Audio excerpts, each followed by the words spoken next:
Good evening and welcome to the Polar Opposite Podcast. This is the Graveyard Film Reviews, the #1 podcast for cinephile insomniacs. Have you ever felt you just can't sleep at night, and for some reason, art and movies and music are just calling to you more during that time? Say it's 2 a.m. and you got nothing going on, but you can't go to sleep. Well, this is the podcast for you. We're going to be breaking down all your favorite movies to watch during the night. Like Blade Runner, The Crow, all those, midnight hour double feature kind of films. I'm your host, Brendan Polar, and at my right is my co-host, Dante Graves, and welcome and enjoy the show. Hello, ladies and gentlemen, and we're back. Today, we're going to be talking about the movies we've recently seen at the cinema, and some disappointments, some great moments. And today we will be talking about White Boy Rick, Mission Impossible, First Reformed, The Predator, and Kin, correct? Ken, yes. Kin? Okay. So, let's start with Predator. Okay, yeah, tell me about that one, please. So, I have not seen this one, sorry, guys, but he will tell you about it. He says apparently it's awful, and I just want to know why. it's really fucking bad. Tell me why it's bad. It's really fucking bad. Okay, so normally I'll, when we started this podcast, I made a rule saying, no spoilers in the review. I mean, you can have slight spoilers, but nothing like huge. For this movie, I'm breaking this rule because the movie was so bad, I want people not to watch it. It broke him down. Exactly. Seriously. Oh my god. Yeah. So tell me. The editing. All right. The editing was atrocious. So, Choppy? I wouldn't even say choppy. Okay. Choppy is, I would say that's a compliment. Oh. Choppy makes it sound like it was at least a Michael Bay picture, at least. I would rather watch a Michael Bay picture. Damn. And he knows how much I hate Michael Bay. I hate him as much as you do, maybe more. I'd rather watch Alien vs. Predator. I'd rather watch Predator 2. I'd rather watch Predators. Would you watch Revenge of the Fallen? I don't know about that. But this movie... Tell me, why was it so bad? Besides the editing, okay. The editing, like some of the shots, they were shot, not like shots as in like the camera shots, but the gun shots. There was a scene where the Predator killed the guy and the blood looked so fake. I was like CGI blood? It looked like Machete 2 blood. Oh no. And so then there's a scene at the football field where they're fighting a dog, and the dog fight was just awful. It looked weird and clunky and just like, and there was so much improv moments that they could have cut out. Mm-hmm. I'm watching, yeah, these guys are funny and they're great acting, but like, they just gotta be like, you gotta trim it down, man. It's like so much banter going on that it's like, okay, this has been going on for 5 minutes straight. When are you gonna get to an actual scene? Oh my god. This movie didn't feel like a Shane Black movie. Which is surprising, because he always has a signature on each of his movies. I love Shane Black. Yeah. I defend Iron Man 3. I defend it. So did I. I am a big fan of Iron Man 3. Yeah. I'm a very big fan of the subversion of, the Mandarin.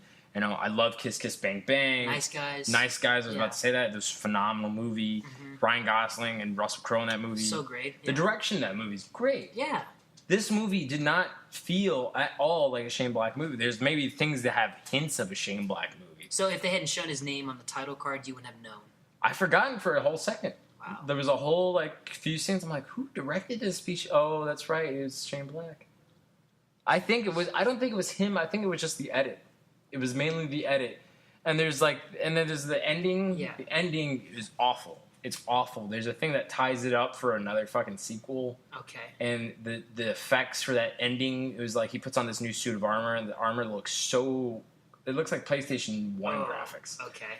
It looks so clunky and so gross. I'm like, man, this is surprising considering this is 20th Century Fox that produced this. was it 20th Century? Yeah, it was. I thought it was I don't know. Yeah. I see, that's how bad it was. I don't even remember. He doesn't even care. I don't even care. The movie was bad. The acting was okay. My favorite character, though, did you see Moonlight? Yeah. So the guy who plays the older, what's the character's name in Moonlight?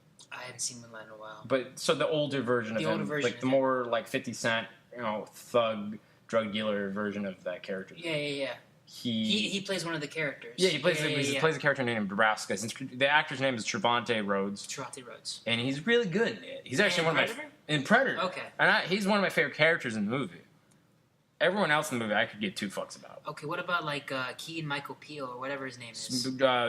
Keegan-Michael Key. Yeah. So he was funny, but that's about it. Like He was just there. there was the moment. There was a nice moment actually between him and Tommy Jane. I didn't realize Tommy Jane was in the movie. You know, the Punisher, Yeah. the old Punisher, not the John Bernthal Punisher. But Uh-huh. he's there's a nice moment between them. But other than that, I could care less. Sterling K. Brown was both good and bad in the movie, like because I felt like he was doing so much improv. Okay. He was saying motherfucker a lot, Okay. and I'm like, Was he cussing unnecessarily? Is that what it was? yeah, it felt that way. Wow. And it just felt kind of like just all over the place. I don't know. The editing should have.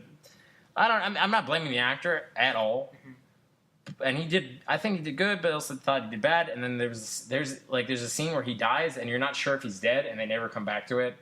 Oh. Yeah, and They then just kind of like gloss over it. gloss. No, it was like, and then nothing after that. Wow. Like on paper and the trailers, this movie made it look really good. Mm-hmm. I was excited for this movie, and I come in and I'm like, this is a piece of shit. I've heard so many mixed things about it. It's hard to tell which is, The action's not good. Yeah. Story sucks. Yeah. The acting's whatever. Uh-huh. Even the kid, Jacob Tremblay, who was really good in Room, was really bad in the movie. Like, I was like, please cut all the scenes with the kid. It's weird because usually, like, he's pretty good with kid actors in his movies. Well, no, but Shane Black. Yeah, that's what Yeah. I'm saying. But he was the kid. He's not just some regular kid actor. He's Jacob Tremblay, who was in Room with Right. Brie Larson, and he was really good in it. And he should have been nominated for that movie, but he wasn't. But this movie, he was really bad. Direction? Or you think I it was don't just know. him? I don't know. I don't know if it's the direction, the editing, the script. I don't know what it was. It sounds like it was just a bad combination of everything. I mean, on paper, it sounds like it should be a phenomenal movie. You have Shane Black, who originally wrote. Well, he didn't originally write, but he helped revise the original script to the first Predator. He was in the original Predator. Yeah, he was Hawkins. He was Hawkins. Yeah. And then you got like a good cast. It's not a bad cast. It's a great cast. Yeah. You got Tommy Jane. You got Theon Greyjoy, the guy who played him on Game of Thrones. You had Keegan-Michael Key. Yeah, the guy from Logan. I forgot his Logan, name. I Yeah, loved yeah. him in Logan. Mhm. He was great. Well, my moon and stars, it's the Wolverine. Yeah. I love that accent. Yeah, He's he's like such a cool villain. it was like Doc Yeah. Holliday almost. And then you got Olivia Munn. You got Sterling K. Brown. On paper, this sounds like a phenomenal movie. How did it not work? Is my question. Exactly. Yeah. That's How could you fuck up something that badly? also the Predator looks lame. And can I ask you, like, how does it tie into the other films, or does it even, or is it its own thing? They just mention it. It said it happened in '87 and then happened again in '97. Oh, so like the first two films, Yeah, so it's Yeah. like, they don't show Arnold Schwarzenegger. They don't mention his character. at the ending when that pod came out, I thought it was gonna be Schwarzenegger, or Yeah, I thought it was gonna be like Danny Glover in Predator 2, Mhm. which I thought I was like that'd be awesome or something. Like, no, it just was a suit of armor. You wrote a better movie than they did, apparently. I wrote a whole better movie watching the movie. I mean, but then there was like the camaraderie between the soldiers. I thought was fun, but I wanted to see more of that, and I didn't get enough of it. I didn't really figure out who these characters were. I didn't figure out who anybody was really, and I didn't care for them at all. So I didn't care if anybody really lived or died. Yeah. Just overall, it was such a letdown. It was very cringy. It was awful, and I wanted it to be a great Predator movie. Like, I wanted it to be a really good movie, but it just made me feel like I wouldn't say robbed because, I have Movie Pass and all that Yeah. shit. But, like, if I had paid for this, I'd probably be really upset. Yeah, I'm sure. So, overall, Predator, if I had to give it any kind of rating, I'd say about, like, a 3 out of 10. Wow. That's a really low rating. That is a really low rating. And I wouldn't recommend... And there was a lot of characters who didn't need to be in the movie. Hmm. So It's one of those films. yeah, it's one of Oh, those films. Okay. And it felt like The Wild Bunch plus The Predator. That's not a good combination. No, it sounds like a great combination on paper. Okay.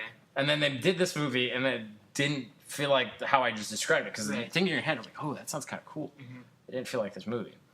Well, also, the movie, it's so many scenes and so many places. And it's like the first Predator, simple movie. It's like Die Hard, except in the forest. Okay. And they have to survive against this predator, a hunter kind of thing, And that's a great premise. And this movie, it's like you threw that premise out the door, and you just kind of made it like, oh, the government. It had 3 storylines. that did not tie in together. I hate it when movies do that. 3 storylines that did not. It was like Batman versus Superman, where it had all those different storylines. Yeah. Exactly that. Shit. It's already a bad sign of a movie right there. Seriously. So, piece of shit movie. Don't go see it. Piece of shit that I really wanted to be good. That I thought, Shane Black, all this cast and things like that, but really just don't go see it. The Predator looks awful. The fight scenes were lame. There was no tactics. Everyone was dumb. Everyone was really dumb. Like, I don't care if a character is dumb sometimes because, people are dumb in real life. Sure. But these are trained assassin soldiers, and they're acting like... There's a scene where they're shooting at the ship with guns. Like, the Predator ship. Yeah. I'm like, that's not going to do shit. You're not going to shoot the damn... And there's a... And some of the bullets effects were really lame. Yeah. Like, I was like... Did they just throw this thing super together because they were running out of time? It really sounds like they did. It really sounded like they fast paced. Like, we got to get this out by tomorrow. Yeah. Like, we just wrapped production. Too bad. Get this shit out. Exactly, and it just felt like a run and gun kind of thing. It didn't feel like a well constructed movie. Yeah. It felt like you could have cut out the first 40 minutes of the movie and nothing would have changed. Oh wow. You could have changed so much.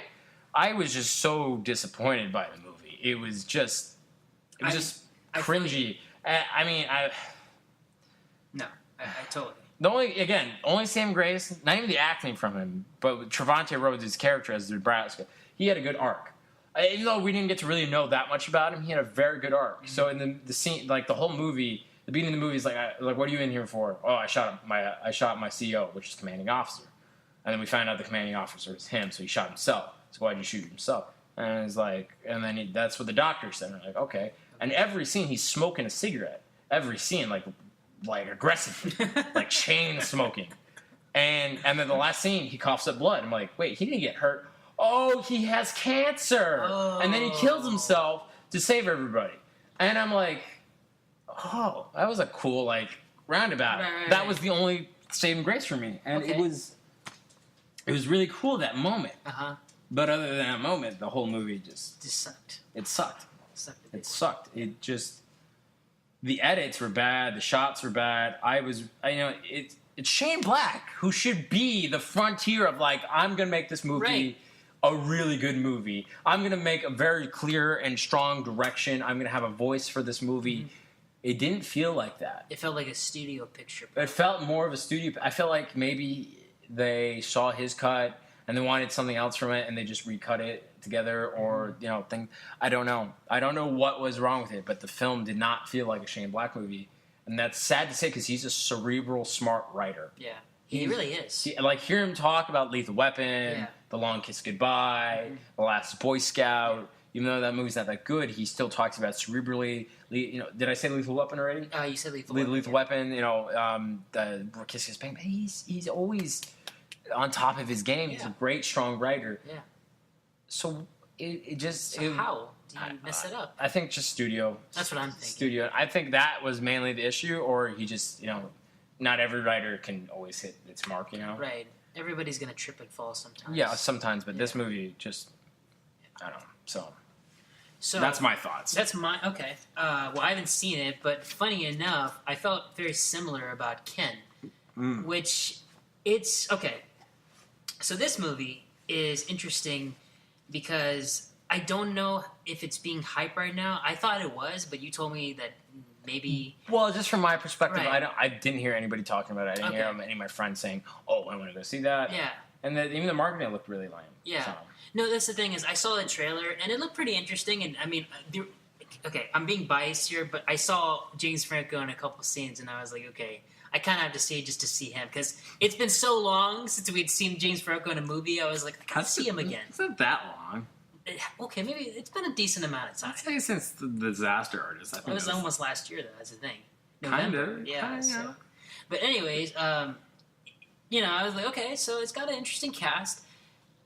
But sometimes you realize an interesting cast can save a film even if they're good. Which performances, everybody was good. Nobody was necessarily bad in this movie.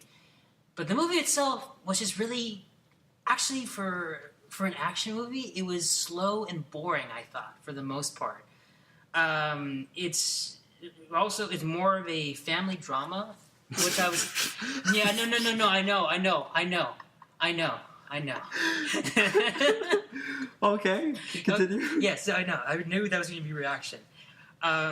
So yeah, it's a family drama. It's a road trip movie. I mean, it's all these things like that somebody just put in a blender that didn't work at all.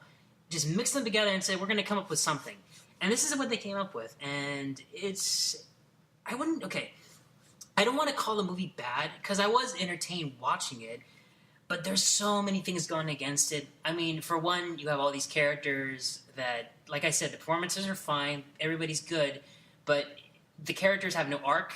Like you said in Predator, you don't care about these characters and what happens to them. I mean, the kid, like, there's a young kid he's the one who picks up the gun and we follow him.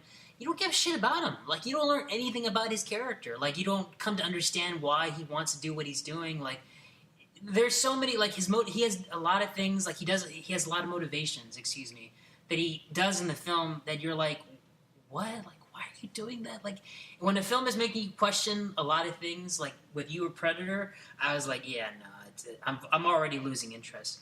And, I mean, the story, like I said, it dragged on, and, yeah, there is some action parts in there, but really, like I said, it's a family drama for the most part, and not, like, a good family drama, like, It really felt like a Disney film in a lot of ways. Yeah. What? As weird as that sound, it felt like a Disney film. Yeah, I know. With the cast, and I think it's R-rated. Maybe it's Did PG-13. they break down the song? I wish. It would have made it so much more entertaining if they had done that. Yeah, dude. I mean, what sucks because, I mean, this is a movie that, again, I wasn't like, I was gonna be like, I wasn't trying to go out of my way to see it. I was just excited for it. I was like, I was gonna go see it. I was like, okay, this is gonna be a good film, or I'll be at least decently entertained, right? You're gonna get that. Nope, it's just like, all right, I walked into a completely different movie than I thought. I knew from the start, from like even the post. I remember just seeing the poster at the Triangle in Newport, and I just thought that this poster looked stupid. Yeah. And then I saw the trailer, and then it made me want to watch it even less. Really. Really? Yeah, like nothing about it seemed like. You made the smart decision, my friend. I don't know, just the name of it, the premise. I was like, what? I don't even know what the story was really about. When I saw the trailer. And the thing is that how you felt, because we don't have Movie Pass, so we had to pay for it. Yeah, and it's funny because like I kind of wanted to be a little bit more harsh in the film, but I was like, okay, I mean, it wasn't that bad. So you paid for it, and now you're really upset. Yeah, and it's like, I mean, I even wrote down here, people, if you want to see it, just out of curiosity, rent it. Don't go pay your money to see this bullshit. Please. All right? You'll be wasting your time if you do that. Just listen to me, hear me out. Wait for it to come on DVD, and then watch it for yourself and see how it is. Well, I'm a very big supporter of going to the cinema, even watching a dumb movie. If the movie's really bad, yeah, just wait for it on DVD. Seriously. I mean, I don't really have much to talk about as far as the film. I wish I don't feel... Who directed it? Oh, it was... Oh, shoot. Did I write that down? No, actually... You know what? Sorry, for films I don't give a shit about, I don't do that much research. That was my bad. You know, be surprisingly, sometimes you think a movie's really bad. Like, who? Like, and then you find out who directed it. And you're like, what? That guy directed this? I'm sorry, let me look at like, who did do this movie? I forgot the name of the movie I'm thinking of, but like, it's been a moment. Jonathan Baker and Josh Baker. Why does the name sound familiar? Have they done anything? So far, when I'm looking at their IMDb, I don't know, but no, not really. The first thing I'm seeing is this movie was a box office bomb. So yeah, I mean, obviously, I'm not the only one who felt that way. It looked like a bomb. Yeah, that movie and Alpha, I just didn't give a crap to go see. Seriously? Yeah, just nothing about it seemed appealing. Like even that movie Alpha, like I said, with Alpha, it was like that looked like a story for Native Americans, and it cast white boys. Really? Yeah. Stupid. Yeah, I know. It looked like. Well, I mean, it wasn't particularly African American. I mean, that's Native American, because it's set in the future. But it looked like a Native American kind of story. Yeah. And it does. But then you cast white boys. I'm like, that doesn't look interesting. Yeah. So. Okay. So if I had to give it a rating, I'd give it a 6 out of 10. Still entertaining, but again, please don't go pay to see it. So, as Roger Ebert would say, you're going to give that a thumbs down? Double thumbs down. Double thumbs down. Double thumbs down. Double thumbs down. So what do you want to talk about next? What movie did you Well, let's talk about White Boy Rick. Okay, we both saw that. Because we both saw that. So Yes. it's not something we both talked about. Yeah. I love the hell out of Oh it. my god, dude, so So, great. well, I'll say what I have, like, my issues with it later, but I think I'll talk about the main of the things I love. I love the comedy in the movie. Comedy was well written. Oh So my great. gosh. Yeah. We're going after custard. Like, I was dying when these, or like Or the pancakes. the pancake. Oh yeah, I was about to say the pancake. Oh no, I don't like pancakes. I was like expecting McConaughey to go like, no, I don't like pancakes. Yeah. I was like, and I thought that'd be funny, but no. But it was still overall just. And then even my favorite scene, my favorite scene about like with the comedy, the freaking like. Did you marry a nice Jewish girl? Is that what happened? Yeah. And it was like, you didn't know that was the Star of David. I was dying in the theater. I died. Oh my God. Yeah. I was just tears. It was really funny. It was really Super funny. funny. It's funny. The acting was really good. Super Like, good. How good was that kid? Oh, Seriously. he was phenomenal. Did you know that was his first role? Yeah. Yeah. But I was like, holy cow, this I guy's know. really good. He blew it out of the water. Does he talk like that, or is he? I saw an interview with him like earlier this morning, and yeah, he pretty much talks that Okay, way. Even that's- that's his haircut too. Oh no, I figured with Yeah, the haircut, yeah, but I was yeah. like, I wonder because like that girl from the Florida Project, because I was wondering if she talked like that too. But you were telling me she talks like that, She right? does talk like that. So yeah, I'd be impressed if it was like he didn't talk like, but it's still like, but so Yeah. I mean, it doesn't take away from his performance. His No, performance no. was really good. Yeah, apparently, actually, he's from Detroit, so they actually, when they were casting, Okay, they wanted yeah, that's what somebody I from figured. that I figured, area. but I don't. Yeah. I wanted to give him. I thought maybe not because the business works weird ways. Yeah, absolutely. But he was really good. Super good. Wow. I thought he was That strong. scene where he like, was they holding up crash- against yeah. McConaughey. Uh-huh. He was holding, and McConaughey, I think that's one of his best performances. Seriously, I was gonna say that scene where they're crashing and he's like telling him, "We can do this." It's like, I know the dealers, I Yeah. know the game. Like that was a good. very powerful. Very powerful. Do you think McConaughey will get nominated for this? Nominated for this? Yeah, like supporting actor. It's tough to say because he's good in it, but it's not really his movie. Like, I No, mean, that's why I said supporting though. yeah, no, I don't know. There's been a lot of good supporting roles this year. Oh, So yeah, it's kind of definitely. tough to say. I liked him in the movie, but I mean, I can't say I loved him. That's the thing. No, I loved him, but I don't know if he'll get nominated for it. Like, I don't know if he will. I mean, I'm saying he might. It's He shot in might. the dark. Yeah, I Well, can see that. I don't. I can see it happening, Yeah. but I don't think it will happen. Is what I'm saying. Why do you think it's not gonna happen? I don't know. It just. I felt like. I don't know. Like there's a lot of. I didn't feel like there was enough meat for him to chew. I see. Like there was a lot of meat. Don't Yeah. get me wrong, but I feel like it needed at least one more scene for it to be like Yeah. the McConaughey. He didn't have Oscar. like a lot of like emotional scenes, which is surprising. Well, he had that one scene where he's taking care of his daughter. Right, which is powerful. That was very powerful. My mom cried actually during that. Oh, scene. you saw with your mom. Yeah, so it was surprisingly, but she loved it. She loved it. She Yeah. thought it was great. I loved the guy who plays the main. I wouldn't say the main the main dealer guy. I guess the guy who beats him over the head with the champagne bottle. Mhm. That other guy. Yeah. He was really good. Really? I thought he was very subtle and very real. Mhm. And he had like a real face too. He didn't look like that, like a Hollywood face. You know what I'm saying? I'm Yeah. sure like he was local casting as Right. well, but he just looked like a real guy. Mhm. He didn't. He looked like like De Niro in like Taxi Driver. And Right. Just He an looked average like Joe. he looked like that. Yeah. He looked real Mhm. rather than hey look it's Brad Pitt. Right. Yeah. Yeah. So, but no, I thought he was really the whole movie. I thought was great, but my main issue with it. You had some issues with that? I have not like a whole lot, maybe some small ones. Okay, because I didn't have any issues with that, surprisingly. I thought it wasn't heightened enough. I didn't think there was like a lot at stake. What do you mean? Like how in Casino, like say Goodfellas. Remember that last scene in Goodfellas when he's making the sauce, and he's like, okay, well I got to go pick up this and do that and do this, and there's like people following him with the helicopters. Right. That last scene, so that it felt like there was a lot at stake and a lot of Oh, high like stakes. kind of edge of your seat kind of stuff. Yeah, like a lot of high stakes. I didn't Yeah. feel that in this movie. Like at all? I didn't feel like a lot of like, Okay. like I mean, there was a lot of like holy shit moments and some really great moments to the movie, Mm-hmm. Yeah. but I didn't feel like what was the end goal for this movie. It didn't feel like, well, if he doesn't get this is what's going to happen, Mm-hmm. and what's at stake for this character. Mm-hmm. That was my only issue, and it's not a huge issue, but it was like the only main issue. And the only other thing was, I wish like some scenes were longer, like that first roller disco scene. Okay. I wish it was longer. Like it had a point, or like we fleshed out some more scenes. Right. Because a lot of these characters, I also didn't get to like. Even though I loved Bruce Dern in the movie and loved Piper Laurie, we didn't get to know who they were. Yeah, they were just there. They kind of just felt like they were there. Yeah. Even though I loved their acting, and their acting was great. Yeah. And the comedy was great, but Same thing for the sister. I mean, she's from that movie. Did you ever see it? The one about the young girl where she's having like an affair with the older guy. I forgot what it's called. that's like almost every Hollywood movie. No, but it's recent too, and she got nominated for it. But The Oscar or Emmy or Golden Globe? like Oscars, maybe Emmys, but definitely Oscars.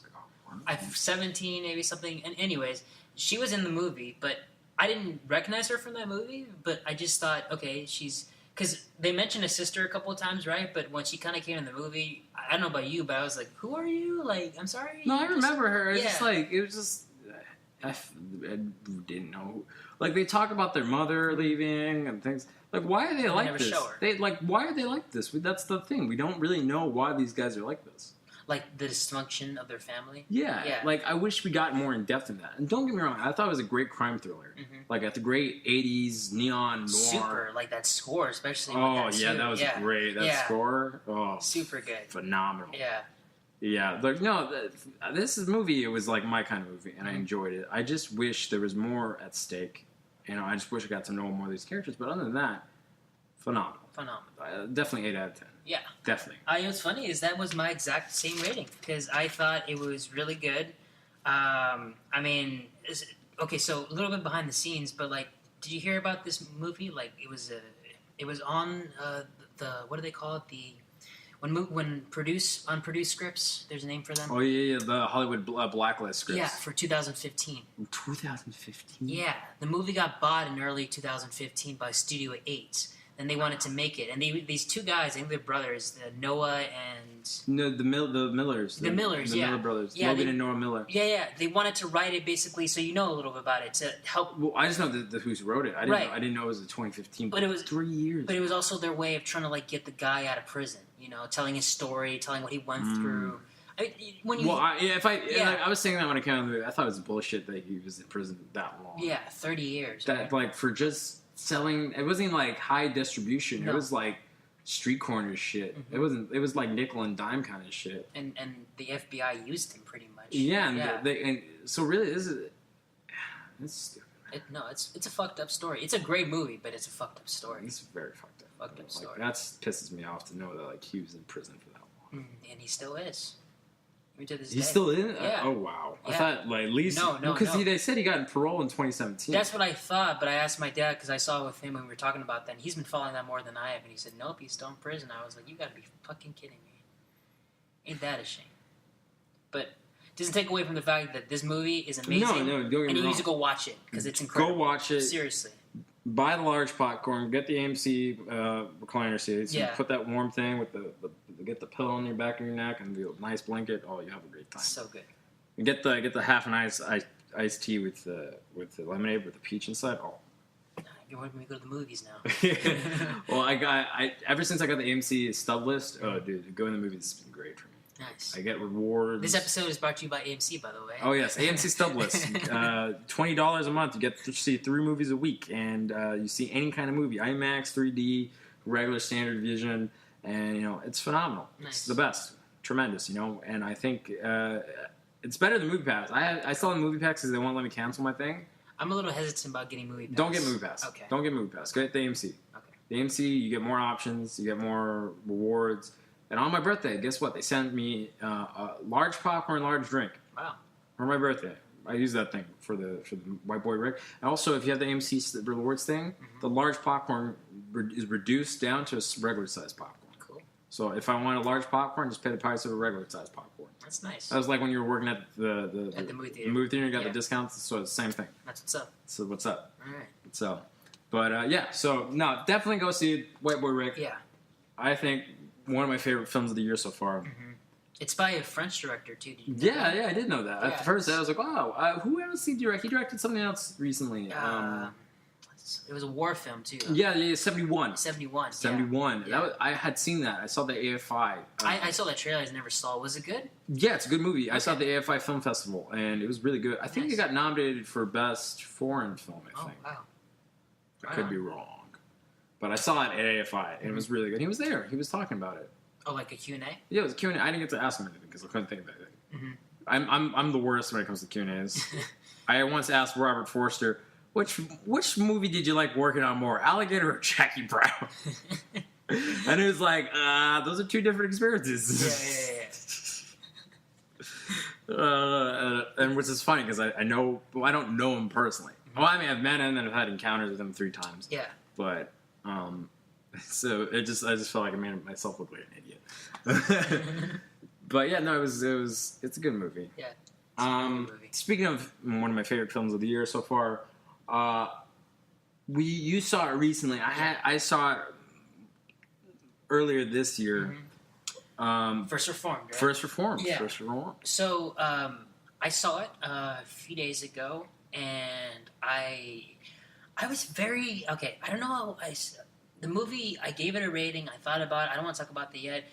I just want to say I was enthralled by the movie. Like watching it all the way through, I wasn't necessarily bored like at all. I was always enthralled because the movie was shot so beautifully, like very well done. But I couldn't help but feel that there's a lot of great shots, but no context behind it. Sometimes. I just feel like that's Paul Schrader's kind of style. Okay. Maybe I'm not used to it. Maybe it could be. No, I mean you're not wrong. You're not wrong. There's some shots like the shot of him just standing in that middle of that field and the time going by. Yeah. There's no context, but it's a beautiful shot. It's a beautiful shot. I still like the shot. Don't get me wrong. No, I mean it's also like the whole thing with. And it's funny because I know we were talking about it a little bit, but that scene where they're flying above all those. I thought it was a beautiful scene. No, it's a beautiful scene. I mean, I kind of cried during that scene. Yeah, well, I mean, it's nicely shot, but I mean, when I watched the first time, I was like, what's going on? Like, it's not like it's distracting. It just okay, like the movie didn't really hint at anything sort of out of the ordinary or anything like that. Like it kind of the trailer made it seem like it was going to be like that a little bit. I didn't watch the trailer. You didn't watch the trailer? No, I just went in blind. Yeah, no, that's good. The trailer made it seem like it was going to be something not demonic, but something more like spiritual. I mean, it's a priest film. When I saw the poster, I thought it was going to be a horror film at first. Okay, I could see that. Because it kind of looked like a horror film. A little bit, yeah. But then I saw the movie and I thought it was beautiful, and I thought especially. I recently, even though I'm in this weird balance of my faith. It's like I'm Jewish, but I'm also Christian. Mm-hmm. It's this weird thing because I grew up Christian, but I've been practicing more Judaism because I am Jewish. But it was just like what the movie said about faith and what it said about the church and what it said about all those things. Even though it's like, yes, Christianity is a beautiful thing, but the church should not be infallible. It should be critiqued as much as everything else. We're not attacking the religion. We're attacking the church. We're attacking the current state of the church. And what it said so much about my faith, I felt related to it. Like it said so much that I've been wanting to say, but never could put the words for it. And I felt like Paul Schrader actually did that, and it made me feel. It made me feel very like. Finally, someone got me. Someone said it for me. Yeah. And it's been something I've been wanting to say for a very long time. Okay. And like there's there's a scene in remember the circle thing with the youth kids. Meeting? Yeah. The group meeting with the kids. They're all talking. I always hated those circles, and that movie made me feel how I felt those circles because those kids, they think so black and white. Yeah. That's why I always hated those youth group circles and things like that. They always thought so black and white. Mm-hmm. And I was like, how can you guys think like this? Well, I mean, it's the way they're taught. I know, but it's just like, it just made me, and it nailed it on that, especially the kid who's like, oh, we always got to appease the Muslims and stuff like that. No, the movie. And there was always that one kid in those stupid circles that said those things. So, and also the performances. Oh, no. Tremendous. Super good. Tremendous. All the way around. Ethan Hawke. Yeah. He's going to get nominated. Oh, I bet. I hope so. And if he doesn't, I'm going to be mad. Because, I mean, I had some issues with the film, but, like, every time, like, Ethan Hawke was pretty much on screen all the time, but, I mean, I loved his performance. Like, I wanted to watch more of him. Like, he was so good. Like, I mean, just really, really good. He's had a good year this year. He's got, like, I think 4 movies out. Mm-hmm. And then another person that you brought up that I actually didn't recognize him was Cedric the Entertainer. He's really good in that movie. Which I was not expecting. You don't expect to hear that from Cedric the Entertainer. No, like, because, like, I grew up watching Cedric, but, like, in stupid comedy. Right, comedy. In, like, Madagascar. Yeah. Barbershop. Yeah. And all these really bad. I mean, Barbershop's not a bad comedy, but like all the other ones that he was in. But obviously, under Paul Schrader's direction, he's like, I don't even think it's just Paul. I just think Cedric's just. I mean, because you can have a good director and it's still right. the director doesn't have it in him. It's not in him. So even if the director's good, you're saying the actor can be bad. Because like, what's that movie? I can't think of it, but there's been cases where like an actor has been under the direction of a great director, and the actor just does an okay job or a terrible job. Yeah. I mean, yes, the director put him in his place and things, but at the end of the day, it's the actor. Mm-hmm. It's the actor. It's the actor. And Cedric, he did very well. He was real. Super well. That scene at the end, not the end, but the scene when he's sitting in his office and they're having the debate. I thought it was so well done. Yeah. So well done. Mm-hmm. And then, but am I a little sadistic from wanting him to blow up that church? I was too. That was my biggest problem. Not a big problem, but that was my problem with the film. No, like you laugh about it, but it's like they had 2 Chekhov's guns they set up with the movie that I thought they were going to pull off, and they didn't. I was kind of disappointed by that. At the very least, he should have blown up that church, dude. Like, seriously. I mean, okay, so should we spoil this movie, or should we? I don't know. Because I kind of want to talk about that. It's been out for a while. Okay. It's been out for a while, but I just want to say I'm only laughing because of how sadistic we are. Oh, we're so sadistic. I mean, don't get me wrong. In real life, I never want this to happen, but in the movie, I just hated so many of those characters. Mm-hmm. I hated the rich dude who was like coming down on Ethan. Yeah. And I'm like, you son of a bitch. Exactly. Yeah. I'm like, how can you like? Anyways, I was just like, I just wanted something to happen, but like in real life, I wouldn't really want that to happen. Mm-hmm. But yeah. So the ending. So it's funny because we were talking about this like when I first saw it, and you didn't. So about that last shot where he's hugging or he's kissing. Real quick, spoiler review. Spoiler review. Yeah, sorry. The movie's been out for a while, but he goes and they kiss each other. They're like in each other's embrace, and the movie just cuts to black. And a lot of people, when they were watching that, like, I mean, some people got it, but there are people like, what was that? And I was like, kind of like, bragging. I was like, oh, wow. I mean, because I was talking to Dante, and I was like, hey, that ending, I think it just basically means that he died. And those were like the last few minutes we saw before he just kind of cut out and died completely. And Dante was like, oh, okay, I didn't see that. I mean, you can look it up. There are a lot of people that believe that. I just thought that was interesting because I thought at least it wasn't obvious, but I mean, there were, if you watch the ending again, there's some things you can pick up, like the fact that Cedric the Entertainer's character at one point, he goes to the house, tries to open it, right? You remember that? And, and it doesn't unlock. It's like, okay, so how the hell did she get it? She doesn't have a key. She doesn't work here. Well, also the door was like wide open in this shot. The door, that's right. It was wide open. Well, from my memory, I think. No, I think, was it closed or wide open? I think it was wide open. She just stepped into frame. Yeah, either way, how did she get in? Like, there's no way. Like, we saw previously that there was no way of getting in. And she's in, and it's like, oh, okay, so what does this mean? Well, also, you were saying that, like, it didn't look like she was going to move from that spot. Well, that's what it's going to do. Like, the last shot you see of her, she's sitting at a church, and she's just kind of, like, sitting there. She's worried, like, because everybody's wondering where Ethan Hawke's character is. They're waiting for him. And she's just kind of, like, waiting there in the crowd, but she doesn't look like she's determined to look for him because she's like, okay, like, where is he? So, I mean, I would have gotten that if, like, okay, maybe if we would have seen a scene of her, like, oh, hey, like, wandering out of the church. But the fact that it's not even a few seconds, it's like, that's the last shot we see before we see Ethan Hawke, and then she's there again with him. How is she there already in such a short time span? I mean, unless the movie was kind of, not a cop-out, but it was obviously meant to not play on your expectations. I feel like that's probably the way it went. Yeah. And it kind of made me a little depressed because I was like, oh, well, I mean, I don't know, but like that's probably how it probably would have went because Paul Schrader is a very smart writer. I have to see his other movies because, I mean, what else has he done? Well, the first movie he did was Taxi Driver. Okay, right. Did he write it or direct it? He wrote it. Scorsese directed it. Okay. He wrote that movie in a week. He wrote this movie in a week? He wrote that movie in a week. He was poor, he was homeless, he was divorced, and he had nothing to do. His ex-girlfriend left him. He was depressed, and he sat in his ex-girlfriend's house for a week while she wasn't home, left a gun on the table, and started writing. Locked himself in the house for like a week, typing away. Yeah. And he wrote it. And they only changed one scene. And well, not changed, but added a scene. Wow. And it's a good scene. It's the scene where have you seen the movie? Not in a while. But it's the scene where Keitel is dancing with Foster. Because the whole movie is through Travis Bickle's perspective. And Scorsese, we've got to add one scene where it's not with Bickle, with De Niro. Okay. So, No, I mean, I looked at the research. Like, I think I don't know. That's why I was asking. I thought he wrote Taxi Driver. I didn't know he directed it as well. no, he only wrote it. Oh, yeah, okay, Scorsese. Scorsese. That's right. Scorsese. That's right.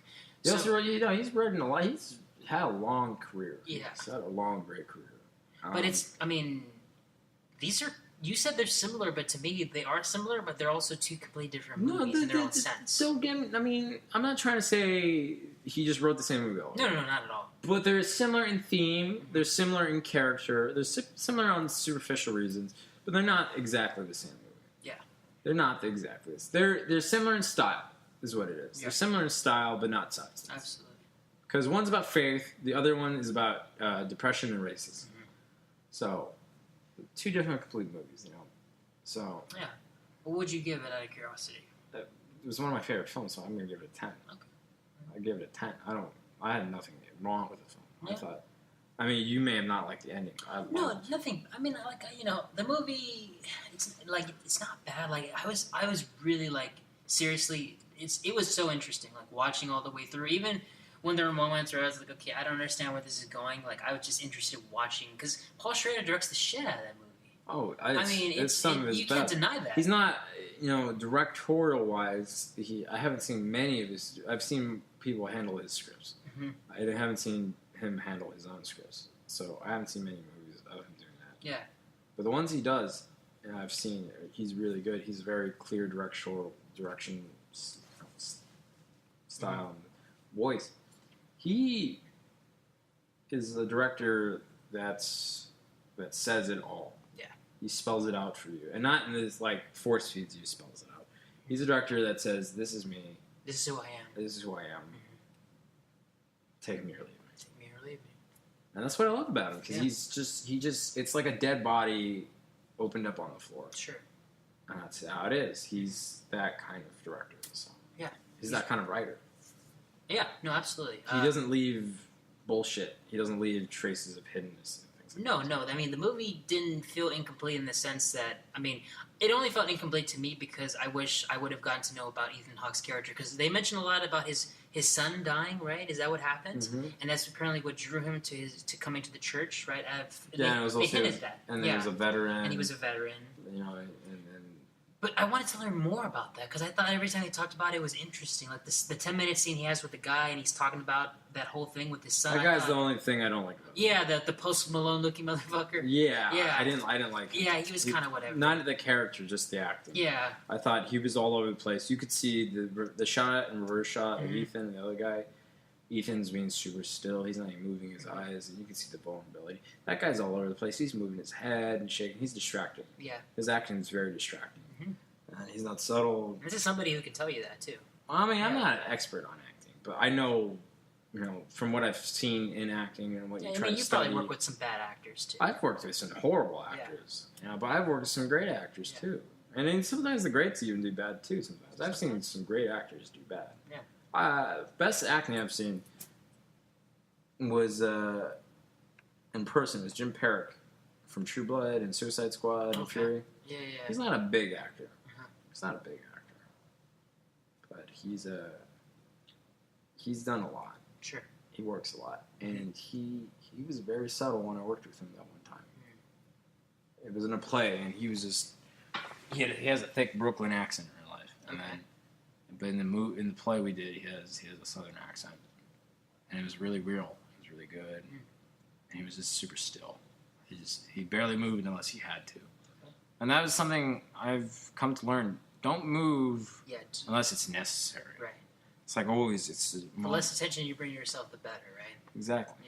Yeah. You always want to be in the background. You never Exactly. want to be calling attention to yourself. This guy I felt was calling attention to himself, Yeah, he was. and I didn't like that. Yeah. That's bad acting, in my Mhm. opinion.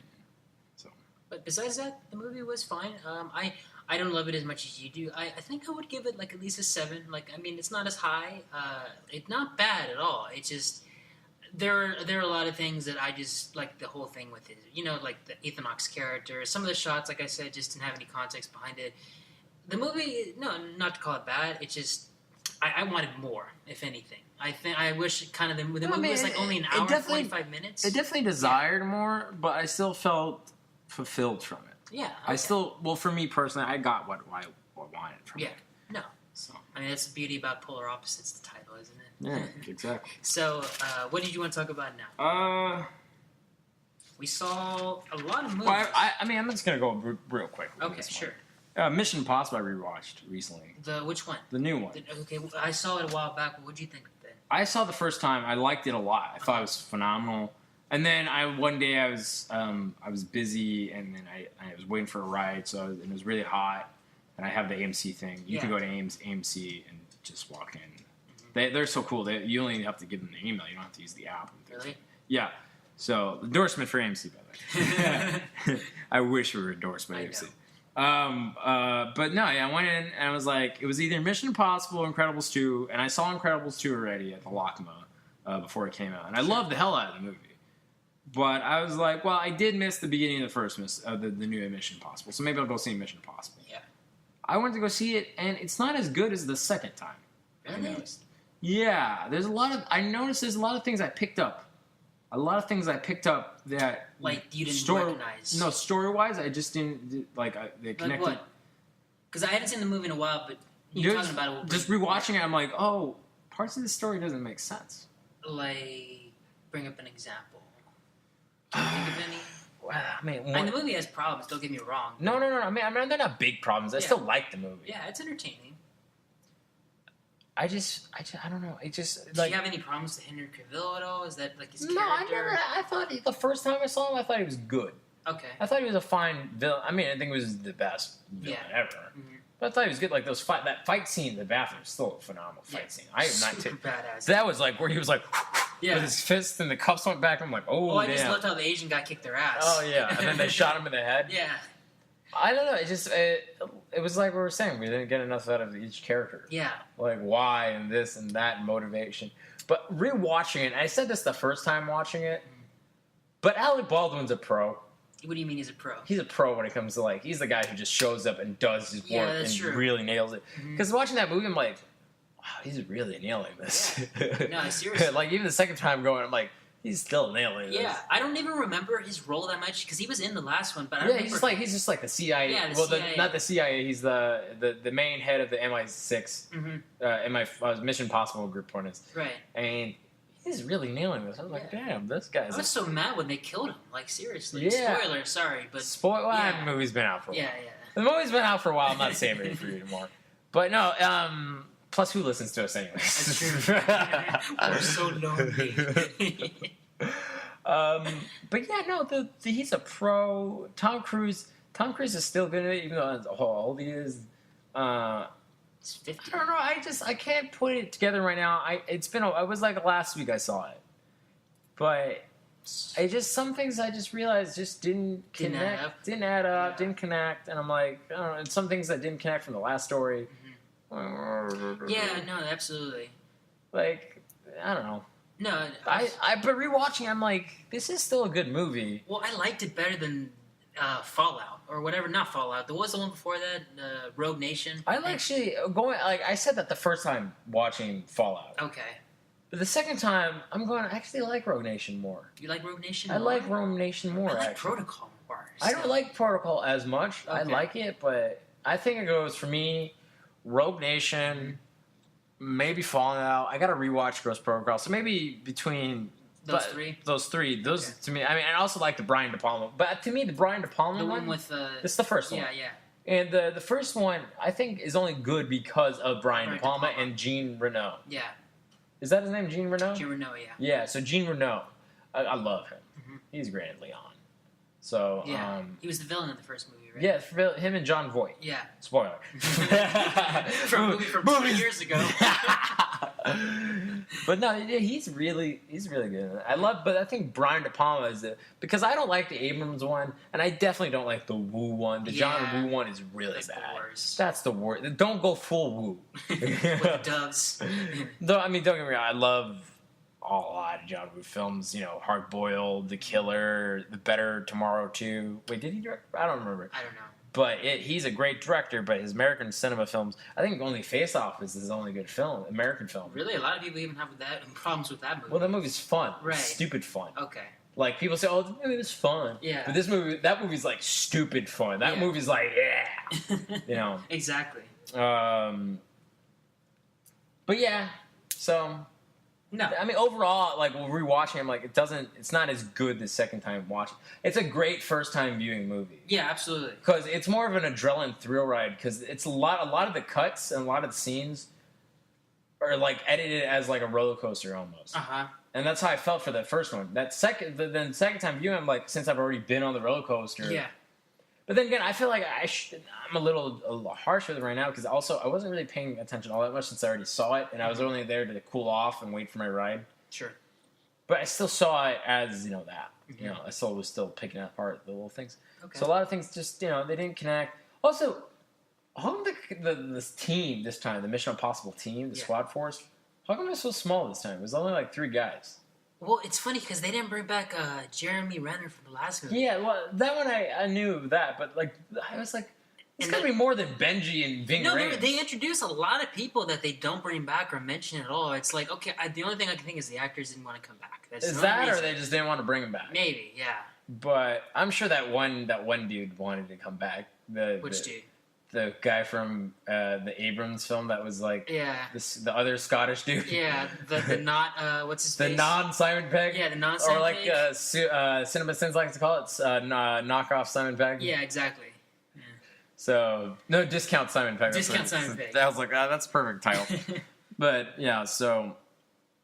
I think, it's entertaining. It just, Don't get me wrong, I like the Yeah. Mission Impossible films. yeah. Those films are, like, I fun. so prefer them over the Fast and Furious ones. Or the James Bond Or even- films. yeah, sadly, yes.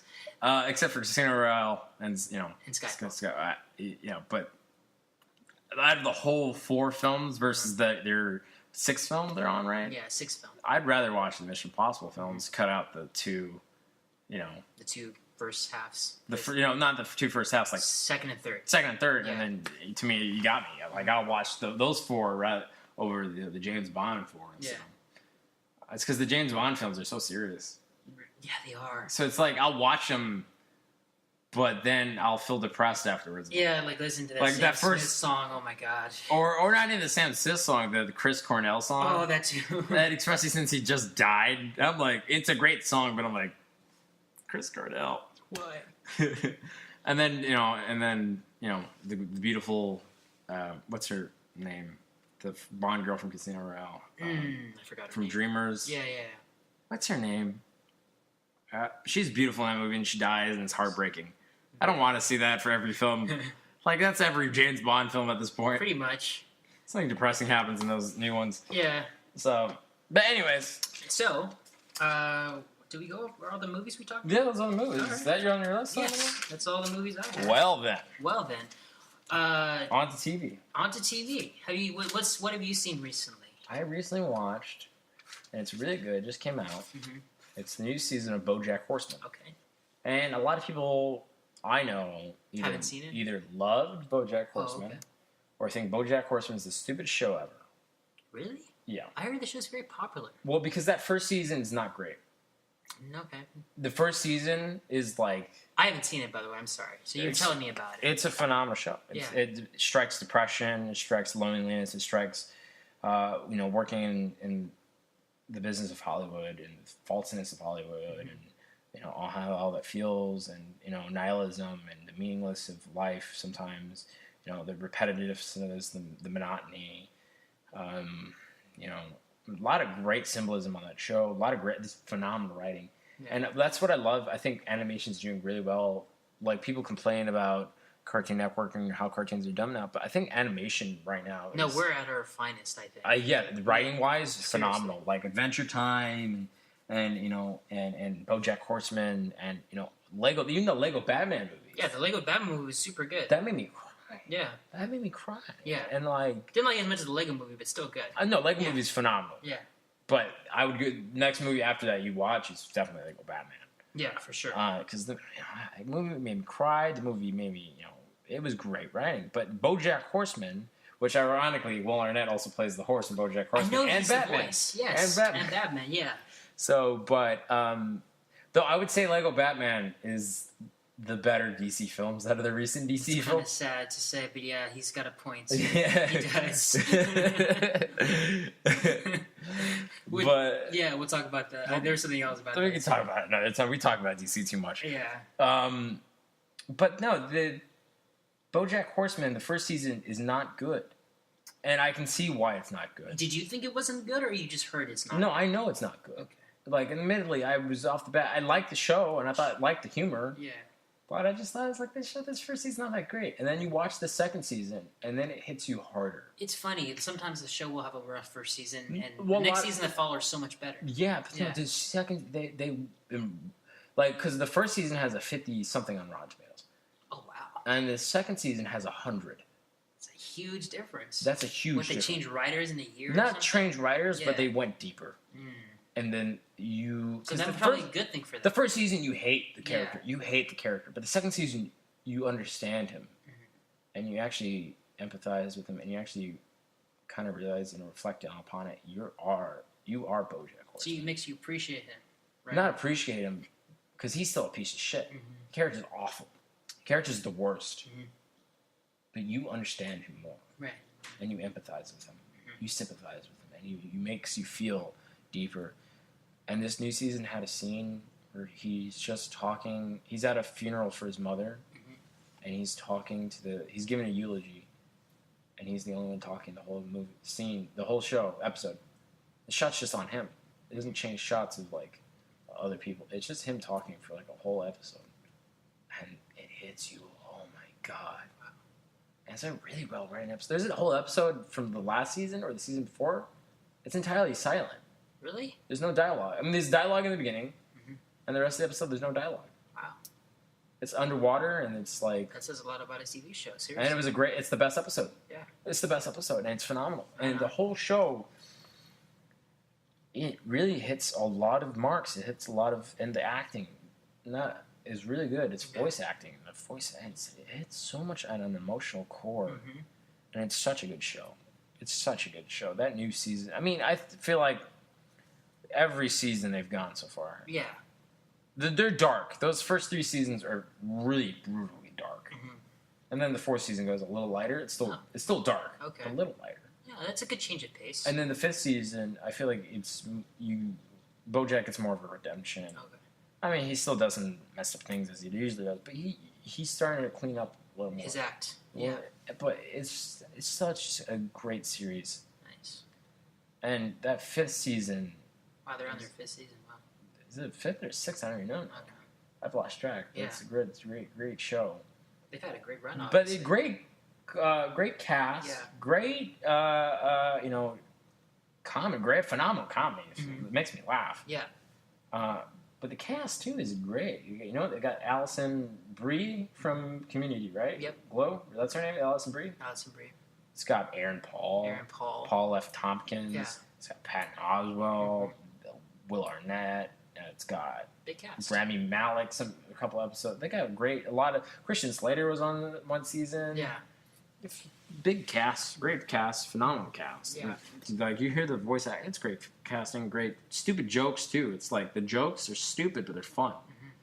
And I'm not saying stupid as in like, oh, that was a bad joke. It's like stupid as in like, that was stupid. Yeah. No, I like that. Humor is like that's funny. Yeah. Absolutely. So that's my review for BoJack Horseman. Yes. So my review of a TV show is, well, it's a TV show that has, in my opinion, had an interesting run, especially because it's not as popular as its predecessor, but it's Better Call Saul. And You know, a lot of people say they like Better Call Saul over Breaking Bad. I am actually in that minority. I'm proud to say I am, too. You know what's funny is, when that show started, I think it's been like 3 or 4 years now. It's been a while. I think it's been longer. I think it's 2013, 2014. 2014 or something like that. It's almost like 4 years. It's been a while since that show started. But I remember watching the first season, and I liked it, don't get me wrong, but like a lot of people complained it was slow and it was kind of like, that wasn't my problem because I love, if slow paced things like lead to something, I'm all for that. My problem wasn't that. My problem was just like, okay, I just feel like the creators, like for running a show for 5 years with this new show, it feels like they haven't really found their voice or their story yet for this. I feel like they're still kind of like fumbling and figuring it out, which is fine because that's all TV shows are like that. But with the second one, when the second season came out, I was like, okay, this is a huge improvement over last season. Like, I'm actually starting to care about the characters. Like, I never thought I'd say this, but I so much prefer Jimmy, like, the character of Jimmy over Saul. Because Saul was cool to watch in Breaking Bad because he's, Bob Odenkirk performed the shit out of him. He's kind of like a class clown. He's the funny guy, he's entertaining to watch. What I loved about his character mainly was not the convenience, but like how what he knew what to do. Yeah, he always knew what to do. Like it was like you're gonna do this, and you're gonna go up to them, and he never seemed to panic about it. It's like he had always done it. He would panic, but in a different way. But it's like Black's panic. Exactly. And he was really. I thought that was attributed mainly to Bob Odenkirk. Yeah, Bob Odenkirk he's honestly like when that's what I was gonna say because this. Well, okay, obviously you have to have seen the show, but I'm gonna have to spoil it a little bit. But the season 4 starts off with because last season one of the main plots was Jimmy's brother Chuck, played by Michael McKean, who oh my god, what talk about performance last season. There's so many great scenes he has. Like there's a scene in the 5th episode where he goes off on Jimmy and basically calls him out for his shit, and you see Michael McKean just go off like obviously as Chuck. But, like, there's just a cool moment where the camera just kind of, like, pans away from him after he kind of snaps out of his moment of anger. And he's like, oh, I'm sorry, ladies and gentlemen. I just lost myself. And you're like, wow, that's, like, holy shit. It makes me miss him in this season so far. They're almost done with it. But, so last season, this is where I have to spoil it, but he kind of went, because he has this condition. Since the first season, they established that he has a condition that he's allergic to some kind of electromagnetic forces. I don't know. There's a name for it. I'm sorry, people. I'm not very educated in this kind of stuff, so I'm blanking out on it. But he has some kind of weird condition that, especially when the show takes place, like it's 2003, so it's 6 years before Breaking Bad, and it wasn't heard of at the time. So people are like, "What is this? Like, we don't know what this is." So he relapsed. People said, "Okay, he was getting better. He was fighting his condition." And he relapsed, and a lot of that had to do with the fact that he got kicked out of his firm because he was kind of becoming too much of an asshole for people to handle there. And then there was also the fact that he pretty much said to his brother, hey, by the way, you don't mean anything to me. That was like the last scene they have is like him. Jimmy goes to visit his brother, and his brother's like house is like all like like it's not like he turned off the lights previously, but the lights are back on. It's like he's living his normal life again. And Jimmy's like, dude, what the hell happened here? And Chuck's like, so why did you come visit me? And he's like, look, we've had some fights. I just want to tell you, you're my brother. I love you, and that nothing is ever going to change that. And Chuck just goes up to him and says, look, I don't want to hurt your feelings, but you never really mattered that all much to me. Jesus and just Christ. Jimmy walks away, and you just like, wow. I mean, wow. I mean, that's. But here's the thing: is that so the show starts off with him because Chuck killed himself. He actually burned up in a fire in a house, pretty brutally. But I mean, it starts off with Jimmy reacting to Chuck's death because he's like, okay, so he was my brother, and you see that depression like manifests itself on him. But the thing about it is that he doesn't really react in the way you think he's going to react. Because at first he's acting emotional towards Chuck's death, but then one of the guys, this guy named Howard, the guy who kicked Chuck out of the firm, says, look, I feel like I was partially responsible for Chuck killing himself, and, he's saying this to Jimmy. If you feel like, pretty much that's his way of like saying, hey, if you feel that you're responsible, if you feel some sort of guilt, just know that I probably caused this somehow. And Jimmy, he's sitting there, you're like thinking, because he's depressed, he's been quiet most of the episode, you're thinking, okay, so he's probably gonna, he's gonna like say something like, that's gonna be like, okay, something normal. Nope. Yeah, so he's like saying, yeah, no, it's your cross to bear. And pretty much it says, fuck you, dude, you take it. So yeah, it was so crazy, dude. That is crazy. Yeah, I mean, it's a great season overall, but I mean, especially Bob Odenkirk, he's so great. I guess you could say it's Saul Goodman. It's definitely Saul Goodman. Yeah, for sure. But I mean, there's a lot to talk about with that series. They do tie it a lot into Breaking Bad, and that is cool. But I mean, those things are there for mainly the people who grew up with Breaking Bad and saw, which I did, and I liked it. But I'm more interested in the Jimmy side of things because I want to see how this guy goes from a fun-loving kind of dude who has decency to the douchebag we see in Breaking Bad. That's the most interesting, and they say it's going to happen in the season, so I'm very interested to see where that goes. I gotta catch up. Yeah, so seriously. I'm only on Please season do. 2. Oh, catch up. Catch up. Catch up first. Catch up with fries. So yeah, it's a good show. Yeah, very good show. Also, Robert Forster's on there. No, he's not in Better Call Saul. I thought he was in Better Call Saul. He was in Breaking Bad. He played the vacuum cleaner guy. Yeah. Yeah. Well, yeah. Yeah, There you but he might make a cameo. Who knows? Maybe. Yeah, That's next my time- man. yeah. That's I'm not tight with him, but I've met him a couple times. He's really nice. Yeah, I'm just wondering how they're going to make him look a little younger if they're going to do that. Or maybe they just say, "Hey, you're just See, Robert Foster. You've always been Robert Foster." Oh, I'd pay it. Yeah. I just love Robert Forster. He's so good. Yeah. But Yeah, I mean it's good. Yeah. We talked about TV shows. Did you have any other ones that you want I to don't review? think I have any TV shows, but I guess we're moving on to news now. Oh, we have news. We have news. We have news. What's the news of today? Tell us. I mean, it's a little bit old, but Henry Cavill. I don't- Speaking of Henry Cavill, I don't that's think probably- that. Yeah, I don't think that's old news. I think that's pretty relevant. it's relevant, but I feel like it was last week. So basically, what happened is Henry Cavill has officially announced that he's leaving DC and Warner. Basically, Brothers. he got the boot. he got the. Does he got the boot or He got the left? boot. They didn't. I'm hearing two complete different Warner stories. Brothers. It was Okay. Warner Brothers. Okay. Warner Brothers. Well, mainly because he was scheduling to do The Witcher, Yes. Netflix series, and Warner Brothers said, we need you to and they kicked him out. So he got the boot, and which I honestly I don't care. Mhm. I never really liked him as Superman. Really? I never thought I actually. he was a great I'm Superman. one of the rare people that actually gave him a shot. I didn't think he was. I bad. gave him a shot. Yeah. I didn't think he was bad. I just didn't care for him. Right.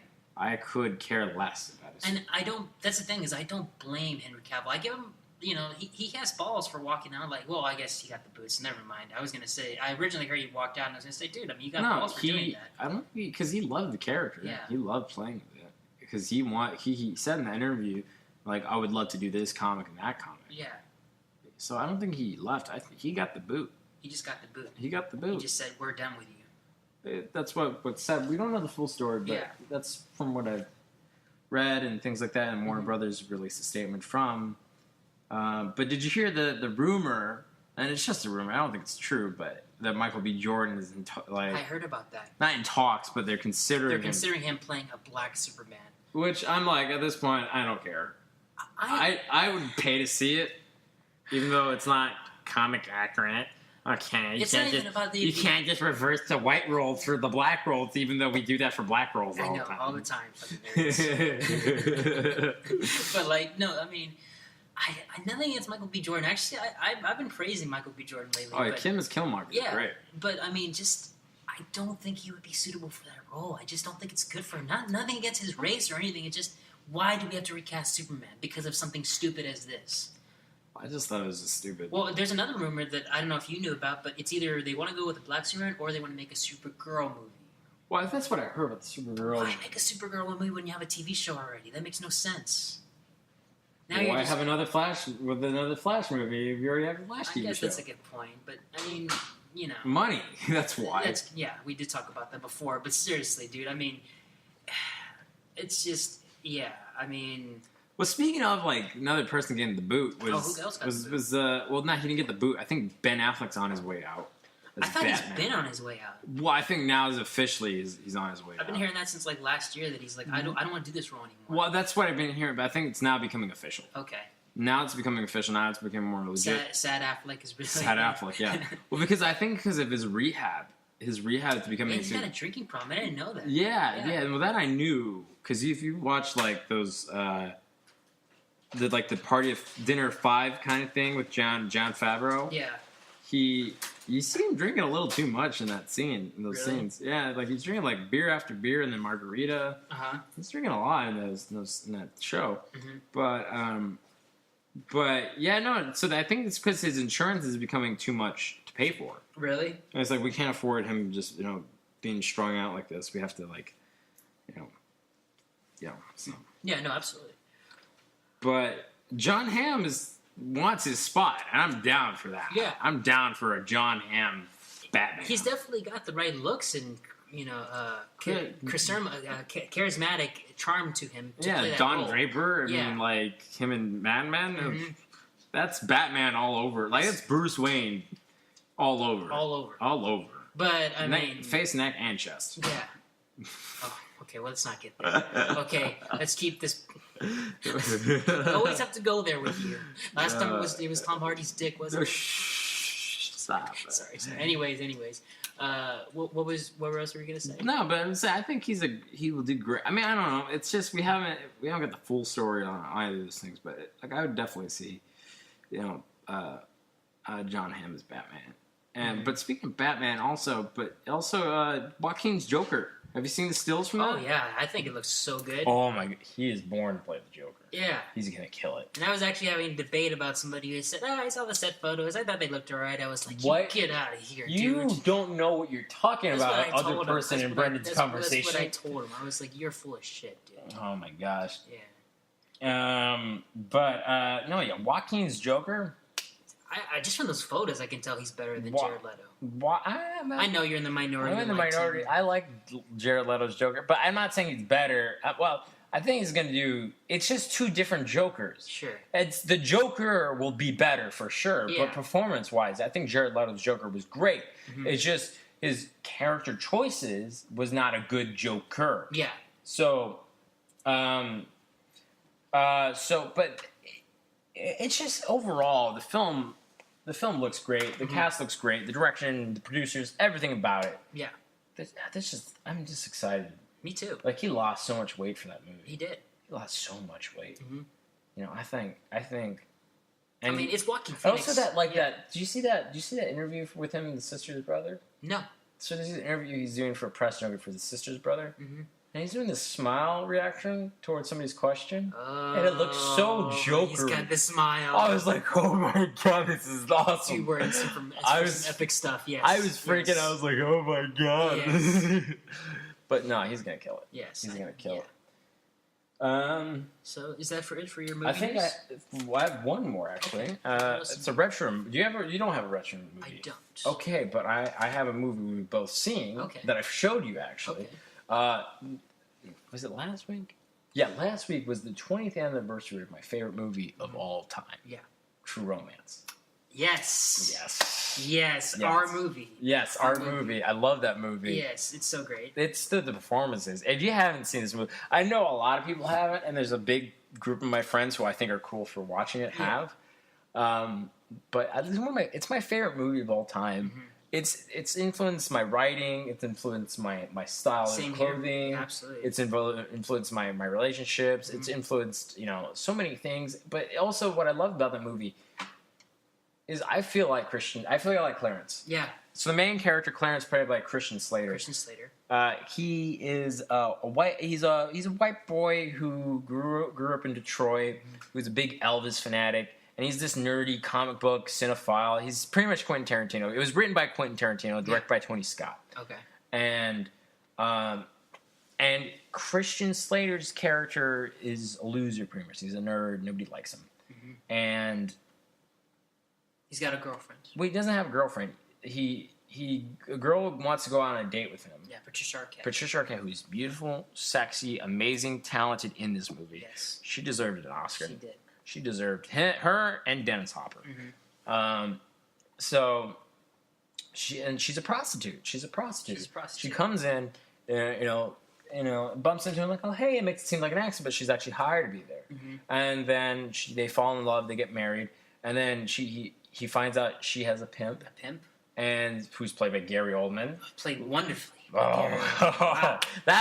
I wish he had longer scenes so he could get an Oscar for that Seriously, movie yes. too. Oh my, he plays a white drug dealing pimp who thinks he's black, And it's just as good as it sounds. the voice. If you close your eyes, you're like, "Is this a dude black?"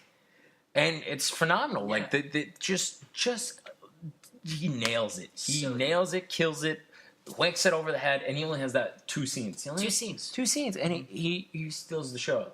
He steals the show. him and Christian Slater in that scene. Oh my gosh! Yeah.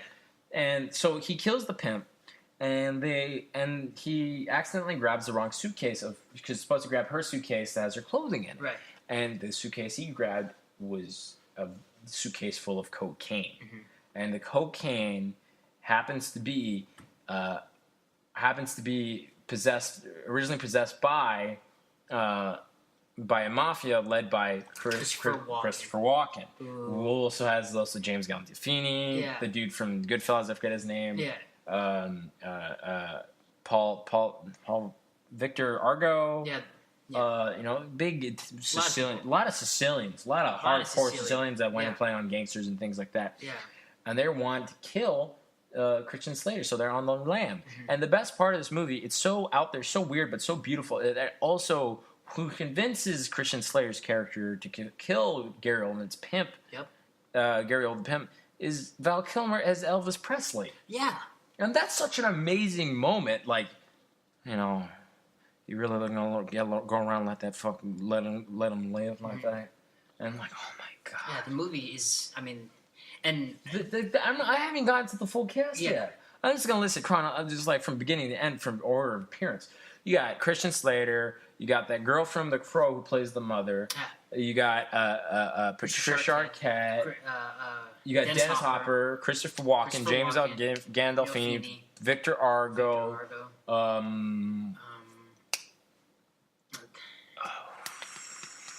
Sam Jackson. I forgot Sam Jackson. I almost forgot about Gary Oldman. You mentioned him. Yeah, well, we already mentioned Gary Oldman. Well, yeah. So Gary Oldman, and then the dude with the dreads from The Crow as well. And then we go into Michael Rappaport, and then we go into Brad Pitt. Very early Brad Pitt role. And plays a stoner. Plays a stoner, great stoner. Apparently, it wasn't written like that. That was just Brad Pitt's invention. Oh, was he actually come to set stoned? No. He was just like, hey, Brad Pitt just told Tony Scott, like, hey, do you mind if I play around with this idea of, like, the character? And he's like, yeah, go ahead. Yeah. And he came with, like, stoner. And the only thing that was, like, an idea of the director was the honey bear bong. Oh. And that was it. Yeah, the rest of the character was just, like, totally Brad Pitt. Yeah. And, Chris Penn is in it, Tom Sizemore. Yeah. Saul Rudnick, who plays Lee Donowitz as Joel Silver. Bronson Pinchot. Yep. Movie's got a big cast. And it's directed by Tony Scott. Tony Scott, who I think is one of the greatest directors of all time. And he's one of my favorite directors. He's a great action director. He gets so much crap because he was mainly like a mainstream Hollywood director, but he was a phenomenal Hollywood director. He kept the movie going always. And would it surprise you that after listing all the great things about the movie, on top of everything else, it's written by fucking Quentin Tarantino? Oh, wait, yeah. It's written by Quentin Tarantino. It's his first screenplay ever that he wrote. His first screenplay. And, wait, I didn't get to the best part. That's not even the best part. Yeah, You're like, wait, there's more? There's more. Yes. The score is by Hans Zimmer. Hans Zimmer. Who took the score from the movie Badlands. Yeah. Carl Offs, or something, I forgot the composer's name. He took the score from Badlands and revised it. And that's the movie scored for Romance. Yeah. And that's like, wow, the movie's phenomenal. Yeah. It's the 20th anniversary. They screen it at the New Bev. They screen it everywhere. If you're in England, they screen it at the Prince Charles Cinema. Seriously. So if you haven't seen this movie, go watch it. You do need yourself an injustice. Go watch the movie. It's a phenomenal movie. Yeah. It's a beautiful movie. It's a romantic movie, but it's also a great Quentin Tarantino film. It's funny. It's got great action. Yeah. And also, if you listen to the commentary on the film, it's great commentary. Yeah. Like, especially Quentin Tarantino's commentary. The Blu-ray is phenomenal. And also, there's a deleted scene with Jack Black in it. Really? Yeah. Like an early Jack Black? Early, young, skinny Jack Black. A skinny Jack Black, with too. no hair. I have to see that. Yeah, it's a deleted scene, but he's in one scene, but he's kicking people out of the movie theater. Yeah. And it's a phenomenal movie. Nice. And it's the acting. The acting is the acting. Big ensemble cast acting, and it's phenomenal ensemble cast acting. I saw it at the New Beverly Cinema one time in 35 millimeter. And they gave me a free Japanese program booklet. I have it right there. Was I there with you? No. Okay, you didn't see the movie with me. I didn't see that. No, I showed it to you on Blu-ray. That's right, you did. But I saw it at the New Bev, and I wanted you to come that day, but you weren't busy. You were busy. We saw the Reservoir Dogs Pulp Fiction double feature. Yeah, that was fun. awesome. That was awesome. I wish they made that into a triple feature with the True. That would be awesome. But no, it's a phenomenal, beautiful, fun film that it's campy but fun but great, and it's serious and has heart. It has the acting with Dennis Hopper and Patricia Arquette and Christopher Walken and Gary Oldman. They all deserved Oscars. Seriously. Christian Slater's phenomenal in the film. He's great. He makes that great turn in the film. It's a great turn for him as an actor. Because before he was playing teen heartthrob and all Right. that. This movie he's playing like serious actor. Mhm. He's a serious actor in this movie, and Yeah. people, people really take him seriously after that movie, and Yeah. it's a cult classic. It's a Cult cult classic. It's too bad it bombed. Yeah, Well, like most people, like most good movies do. Well, you it know? didn't bomb. It met ends meet. It met its budget, and, Yeah. and that's sort of a bomb. Yeah. Well, that's it for the Polar Opposite Graveyard Film Thank Reviews. you for listening, everybody. Again, Thank you very much, and have a great night or great day or whatever you're doing. Enjoy the show. we'll see you next time. Goodbye. Love you.